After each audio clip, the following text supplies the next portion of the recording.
58-ാം വയസ്സിൽ ഡിഗ്രിക്കും പിന്നീട് PGക്കും ചേരുമ്പോഴുള്ള ഏറ്റവും വലിയ പ്രശ്നം പഠിച്ച കാര്യങ്ങൾ ഓർത്തെടുക്കാനുള്ള പ്രയാസമായിരുന്നു.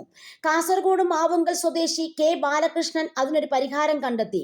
വർഷങ്ങളും സംഭവങ്ങളുമെല്ലാം പാട്ടിന്റെ രൂപത്തിൽ പഠിക്കുക. അങ്ങനെ 65-ാം വയസ്സിൽ MA കാരനായി ബാലകൃഷ്ണൻ. വാർഡ് മെമ്പറായും അല്ലാതെയും നാട്ടുകാർക്കിടയിൽ ഓടി നടന്നിരുന്ന K ബാലകൃഷ്ണന്റെ പ്രിയപ്പെട്ട ഇടം പിന്നീട് മുറിയിലെ പഠനമേശയായത് പെട്ടെന്നല്ല. ഉള്ളിൽ ആറാതെ കിടന്ന പഠനമെന്ന മോഹത്തിലേക്ക് എത്താൻ ഏറെ നാളുകൾ കാക്കേണ്ടി വന്നു.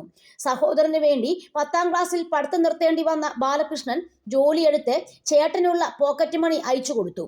ചേട്ടനോടുള്ള സ്നേഹത്തിൽ തന്റെ ആഗ്രഹം മാറ്റിവെച്ചു. പക്ഷേ ഉപേക്ഷിച്ചില്ല. അതിനിടയിൽ വാർഡ് മെമ്പറായി സേവന പ്രവർത്തനങ്ങളിൽ സജീവമായി. ജീവിതം ഒരു കര പറ്റിയതോടെ പഠിക്കാനുള്ള മോഹം വീണ്ടും ഓളം വെട്ടിത്തുടങ്ങി.